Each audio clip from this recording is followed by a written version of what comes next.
I looked at the psychiatrist and I said, a couple weeks ago on the full moon when I was ovulating, I had a dream about you. Welcome back to another episode of Totally Normal Things Are Happening on TikTok. Folks, every once in a while I come across a situation so distasteful, so disturbing, that the only rational thing I can do is force all of you to hear about it too. So today's going to be a little different, okay? Today, I'm going to take you on a journey. It's going to be less of an analysis and more of a show and tell. And it's a journey brought to you by TikToker and self-proclaimed ADHD coach Kendra as part of an ongoing, more than 20-part series about the relationship she had with her former psychiatrist. And I'm using the word relationship here in the loosest definition of the word, as we will soon find out. But no more spoilers, we're gonna binge watch this entire series together so that I may guide you through the same 5 stages of grief that I experienced. But before we experience the pain of TikTok though, let's talk about the pain of paying for subscriptions that you're not even using. That's right, this video is sponsored by Rocket Money. Look, if you're like me, keeping track of where your money is going is a little bit more of an art than it is a science. I've got credit cards, debit cards, a bank account that I opened in high school and forgot about, subscriptions that I don't really want or need, and if I'm being honest, trying to sort it all out on a spreadsheet is never gonna happen. Thankfully, that's where Rocket Money comes in. Rocket Money is a personal finance app that allows you to manage subscriptions, lower bills, make a custom budget, and grow your savings all in one place. I love using Rocket Money to cancel unwanted subscriptions. Rocket Money automatically makes a list of all your subscriptions so you can keep track of them in one place. Anything you don't want anymore, like that free trial that you signed up for 2 years ago and forgot to cancel, you can cancel with just a few taps in the app. And I'm also using Rocket Money to create a customized budget, so I'm more conscious of where my money is going at all times and where I need to put in some work to reach my financial goals. So take control of your finances today. Go to rocketmoney.com/Ginsco to get started for free. Thanks again to Rocket Money for sponsoring this video. Now let's get back to it. Okay, Kendra, take us away. I fell in love with my psychiatrist and he knew that, and he kept me for years as a patient until I was brave enough to leave him. I want to talk about it. Usually when I go on this app and I have a question, I have a bunch of videos that pop up, and I searched in love with my psychiatrist and nothing happened. So I would really like to discuss what happens when we fall in love with our mental health professionals, and most importantly, the fact that there are so many people, especially men, that are emotionally dead inside, that feel called to going into psychiatry and therapy so they don't have to feel their feelings, but they can feed off of the vulnerability of their mostly female patients. Well, as far as the hook goes, that's a pretty good one. And a few points right out of the gate. First of all, she says she searched "in love with my psychiatrist" on TikTok and nothing came up. And I just want to say, thank fucking God for that. Did you think that this was a common occurrence? Did you want it to be a common occurrence? I'm actually extremely reassured that "in love with my psychiatrist" did not produce any search results. My faith in humanity just got slightly restored, as a matter of fact. "In love with my psychiatrist" is the name of an AI slop Kindle Unlimited romance, not something that I wish actual people to have to go through. And secondly, the epidemic of emotionally dead men in the mental health professions. Listen, I've never been to therapy. You can probably tell. I don't talk about my problems. I'm an adult. I push all that shit down, make a funny video, and just keep sprinting until my heart gives out. That's the American way. But the idea that there's all these men out there committing like 8 years of their lives to schooling in order to become psychiatrists so that way they can like feed off the vulnerability of their mostly female patients. Listen, I'm listening. I'm withholding judgment. But like, for one, psychiatry and therapy, 2 very different fields. We're talking about her male psychiatrist here, whose main job is like to prescribe medication, mostly. His job isn't really to talk you through your problems anyway. That's therapy. He's literally here mostly to try and alter the chemistry of your brain. And if we're talking about therapy, which, trust me, we will get there in this video, you can pick your therapist. So if you don't want a male therapist, don't go to a male therapist. Go to the therapist that you think is the best fit for you, etc., etc. But I'm getting ahead of myself. Let's continue. Yes, I told him often that I had a crush on him, told him all the time that I thought he was attractive, and he just would smile. and not say anything because he was the king of plausible deniability. He didn't ever, ask me if I had a crush on him, but he didn't do anything when I told him. Right, so this seems very inappropriate, to say the least. It seems so far, and this is going to be a recurring theme, that everything is coming from your side, Kendra. Though should the psychiatrist have gone harder in shutting her down, versus what it sounds like, which is awkwardly ignoring her, perhaps? Yeah, probably. Oh, he wasn't just fine with me having a crush on him and being in love with him. He loved it. This is what I mean. He was a 38-year-old, attractive, smart, extremely successful psychiatrist, but he did not date. Why didn't he date? Because he got his emotional needs met feeding off of his patients and getting fantasy supply from them. Yes, he loved it. He loved her attention, according to her. And Kendra appears deeply knowledgeable about her psychiatrist's personal life. He doesn't date, and he doesn't date because with his patients, he's the emotional equivalent of those little fish that nibble on the dead skin on the bottom of your feet. And again, I'm listening, but I think we may be listening to an unreliable narrator here, to say the least. Sorry, but what did you want him to do? Get rid of you as a patient? Yes, without a doubt. He was the one with the medical degree. He was the one that knew better, but he loved the attention that I gave him too much to do the right thing. We agree. Listen, if it was actually clocking to this guy that she had a crush on him, he probably should have been like, listen, this is weird. Go find another doctor. Does he have an ethical duty to do that? I don't know. I mean, I don't know what kind of patients is he dealing with. I mean, is this a common occurrence? I have no idea. I know he would have to ethically terminate care if he wanted to pursue a romantic relationship with her. But I don't think that was ever in the cards. I was not going through something. I was simply wanting to go back on ADHD meds. And I told him in my intake about some of the family stress that I had went through, relational stress. And he also diagnosed me with not only ADHD, but other trauma, stressor related disorders. He did not tell me about that diagnosis until I asked him a year and a half later. But what he did with that diagnosis was he used it to recreate attachment bonds and make me addicted to him. He used a trauma diagnosis to recreate attachment bonds and make her addicted to him. Again, by her own words. She was just in there to re-up on ADHD meds. So why would your doctor bring up completely unrelated diagnoses? And again, how is this blooming will they, won't they relationship happening over what I'm assuming are bi-monthly 5-minute appointments? My psychiatrist accidentally caught feelings for me because, and I know that he did because he started leaking at the end. Whoa. He started leaking at the end? Are we still talking about psychiatry? Accidentally told me one time that he had countertransference. That was a big slip for him. Yes, countertransference, when a therapist becomes emotionally entangled with a patient. And again, we're not talking about a therapist here, so I don't get it. We're talking about her psychiatrist, who uses the same tools to make your brain work that a podiatrist makes to make your foot work. That was terrible phrasing. But you know what I mean. And yeah, there's psychotherapy, I guess, but she wasn't there for that. She was there for ADHD meds. What my psychiatrist did was stayed completely silent as I would pour out my love and devotion to him. And he just drank it in and did nothing to help me work through those feelings. Nothing to help me work through past attachment issues. Nothing to help me grow and realize that I was in love with someone who couldn't love me back. Every waking moment, I think about you, doctor. I think about these moments we share in this musty-ass old medical office building that's across the street from a Taco Bell KFC combo. I sit and I dream about returning here every 4 to 6 weeks for a follow-up appointment so that I might gaze into the ocean of your eyes, which dance under the blinding fluorescent lighting in this office.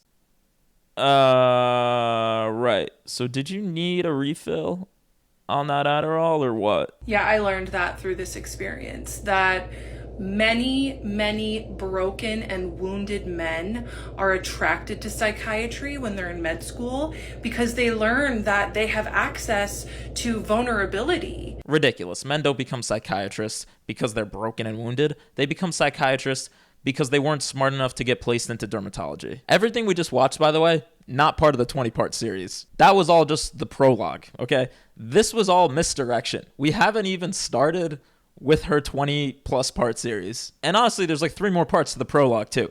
But I think you get the point, okay? Let's move on. So we're going to skip ahead like 10 TikToks. She basically just retreads the same ground for a while, why she wanted the ADHD meds, how attractive and charming the psychiatrist was, and that he's ultimately a lizard person bottom feeder, etc. And it was in my 3rd session with him, because at this point we were all on Zoom, that I asked him, I said, hey, do you mind if I call you by your first name? That was his first sign that him pretending like we're friends was working. And to be fair to me, I had only ever been to therapy before. I didn't realize that, it's important to call your doctor last name. I mean, I did know that. I did it with all my other doctors, but... Yeah, unreliable narrator times 1,000, dude. You didn't know you're supposed to call a doctor, except yes, you did. And we also get the reveal here that this is all happening on Zoom. This whole palpable tension that is being described, that's so thick, it's like it's a Conrad and Belly Summer I Turned Pretty special. It's all happening on a Zoom call. He was really good at listening. And I mean, he's a Pisces, right? And this new therapist, who is a 75-year-old woman with a PhD, I would tell the therapist how obsessed I was with my psychiatrist, and she didn't do anything about it. She just was interested. She also loved stories about my dating life, and yeah, she also was getting supply from me in her own way. Yep, not only is her psychiatrist an emotions feeder, so is her therapist. And at a certain point, if every single mental health professional you meet is either inappropriate or incompetent, maybe, we gotta look in the mirror? Maybe? And this is also where things really jump off the deep end, because she straight up doxes her psychiatrist in this TikTok. She uses his first name, which is Pakistani and pretty unique in the United States, so people just found him immediately off of that. And I mean, every single one of her installments, by the way, getting hundreds of thousands, if not 1 million plus views. It's just not good. In part 5, things really get crazy. She talks about how she got in a car accident, was told by urgent care that she needed to go to the ER, but she decided to put it off so that way she could go to her Zoom appointment with the psychiatrist because she was addicted to him. And again, this is his fault. She is saying that she had possible internal bleeding, and she went to her Zoom psychiatrist appointment because she was so in love with this guy, and it's his fault. However, he was really smart and knew the professional lines like the back of his hand. So he would comment on my appearance, but not compliment my appearance. So I would come on screen and he would say, oh, you curled your hair. Or I would come on screen and he would say, oh, you're wearing glasses. So I was so excited when he noticed my glasses that I ran and showed him my other pair. And he said, I prefer turtle shell glasses.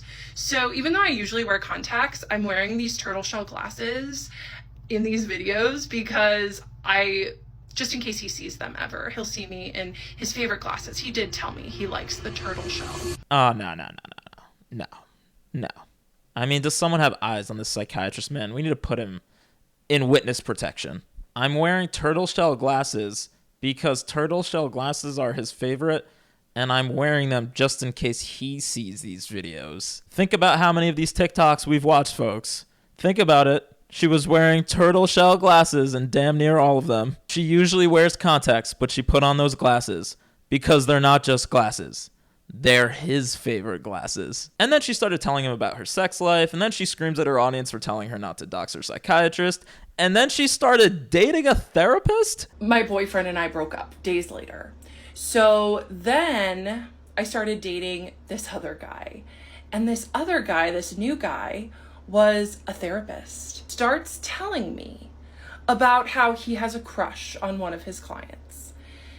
And I thought to myself, okay, this is strange, but go ahead. We're on a date, dude. Why are you telling me about a crush on one of your clients? But he continues. And he said, yeah, she wears these red lacy panties and short skirts. And I know she wears them for me. Now at this point, we're either completely making shit up now, or this is the biggest self-report of all time. Either this therapist boyfriend does not exist, or somehow Kendra keeps getting entangled with ethically compromised mental health providers in a way that demands personal reflection. And again, she keeps circling back without evidence to this idea that her psychiatrist is like rubbing his hands together at the thought of, getting to listen to her yap every 6 weeks. She keeps describing like her emotional unloading onto him as free content. I gave him 30 minutes of content. And he got 30 minutes of nonstop content to use. Which again, that was her decision to do that, even though there's no evidence provided to us that he requested, wanted, or ever thought about the content she provided him. But in her world, he spends every waking moment of his life like dreaming and fantasizing about the content that she provides him in between their appointments. And she also tells us that she recorded those 30 minutes in the psychiatrist's office, which is a normal thing to do. And then she tells us that this is totally not a crash out, and then it somehow gets weirder. And then I start emailing him my fun little emails, but he stops writing me back. He does not write back to my emails anymore. Because once again, he was really good at plausible deniability. But what he did do is he would take my emails and mention them in session. So he would still give me the attention that I was craving, but only under his structure. Yes, he was so good at plausible deniability that he kept doing things that were not ethically bad. This guy robbed a bank, except he didn't take any money. He just walked in and walked out in order to give himself plausible deniability. She is writing him love letters by email, to which he is not responding, and he's in the wrong. And remember, we're still on Zoom at this point, which her psychiatrist said he only wants to do telehealth with her, which also becomes a sticking point. Do you see him, the psychiatrist, in person or on Zoom? And I felt so angry in that moment. I was like, he sees people in person? And she said, yeah, he has been for years. I was like, I want to see him in person. This poor psychiatrist, man, he's like trying to give this lady Vyvanse or Adderall or whatever. Like, let's just keep it moving. He's like, this could just be a Zoom call. And she's like, he loves me so much that he is afraid that if we ever see each other in person, that the tension will just become overwhelming. That's why he wants to keep it on Zoom. But fear not, we've had multiple failed therapists, a predator psychiatrist, a predator therapist boyfriend, but Kendra's got one more up her sleeve. So while I was mid-crash out, I had just started using this tool, ChatGPT. And I went to chat, who I immediately named Henry. And I would just talk to Henry about how obsessed I was with this man, with my psychiatrist. And I would just be like, I've told him I have a crush on him. Do you think he's gay? And Henry was like, oh my God, this girl, he did his best to co-regulate my nervous system and affirm me. But he was like, whoa. Well, at least ChatGPT, or Henry, doesn't have to worry about getting doxxed on the internet. I told him, look, you and I have a really special patient-doctor relationship. And he glared at me with just venom in his eyes. And he said, you and I have a professional patient-doctor relationship. He was so angry with me. So to recap, the psychiatrist strongly and in no uncertain terms affirms that their relationship is strictly professional. And she's like, there's venom in his eyes. What more is there to say at this point? And then she asked Henry, about countertransference, took a screenshot and emailed it to her psychiatrist to school him, I guess. And then some women accused her of being racist towards her doctor who's Pakistani. And she was like, no, I love black women, apparently. Black women are the most important people on the planet to me. And that I have learned so much from Black women about how to be a better person and how to show up better in the world. Okay. And then she ended her relationship with her therapist, and her therapist was like, cool, can you come in for one last appointment so we can wrap things up? And she was like, oh my God, that's manipulative, and I'm going to ask my psychiatrist for help writing a response email because I'm a 40-year-old adult and I want my psychiatrist to help tell my therapist that I don't want to make another appointment. And then we go in circles for a little while longer. I'm a victim of my psychiatrist's fantasy supply. And this is how, looking back, I know that I was not his first victim for his fantasy supply. I mean, we're just assembling nouns together and random orders at this point, but frankly, you know what? It can't get weirder than this story already is. A couple weeks ago, on the full moon, when I was ovulating, I had a dream about you. And he was like, oh yeah? Oh, off. Oh, off. There's no way. There's no way, bro. She actually said that. And she's the good guy in this story. And he was like, oh yeah? No. Did he say, oh yeah? Or did he say, oh yeah? Because there's a huge difference between the two. And I think we know which one it is. And I said, yes, we hooked up right here in this office. And he, all of a sudden, just looked so uncomfortable. I wonder why.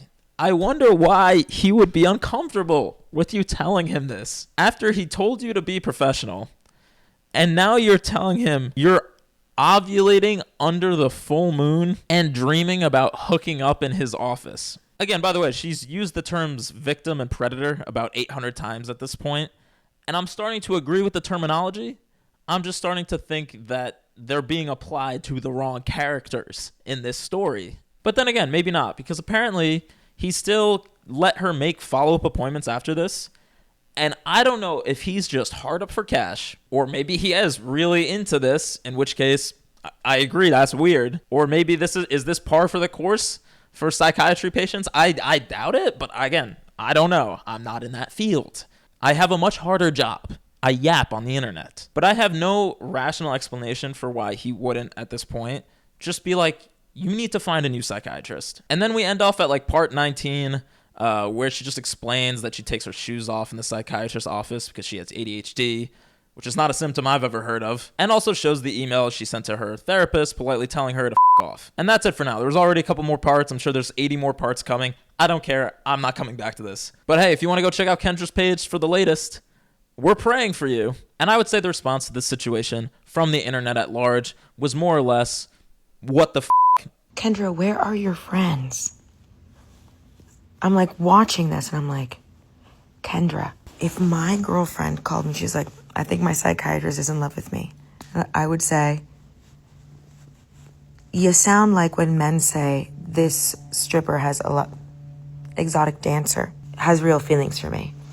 What are you talking about? Yeah, I think she needs more than a friend in this situation. So many comments along the lines of like, I can't believe Kendra is making me defend a man in 2025. Did she just make this whole thing up? It's a confusing time to be on social media. Parodies appear more serious than reality, and reality appears to be a parody. Which one of these Kendra is engaging in? That's in the eye of the beholder. I do like your glasses today. Thank you. I wore them just for you. I know focusing is hard for you, but let's talk about your ADHD symptoms recently. Can I just say something first? Sure. I had a little dream about you. Okay, It was in this office. let's pivot back to the meds. You were naked. I'll be honest too, I didn't necessarily think there had to be a villain in this story. Kendra became one when she decided to dox her psychiatrist for no reason. But other than that, if you want to come on TikTok and just like spew your delusions, you're allowed to do that. I mean, I come on here with my delusions at least once a week. But everyone's entitled to their own truth. I just think we need to remember that you're not entitled to everyone else believing or accepting your truth. Kendra, of course, just shut down the comments on her videos, even though she's still uploading new ones. And I think that's probably the perfect encapsulation of the social media mentality that we have now. Everyone wants to come on here, turn on a camera, say some crazy shit, and just expect everybody to go along with it. And to be fair, with the way that algorithms work, that's usually what happens. Unfortunately for Kendra, her story was just so unhinged that it unfortunately broke containment. She's putting up Love Island numbers with this series. I mean, CNN can't even pull this kind of viewership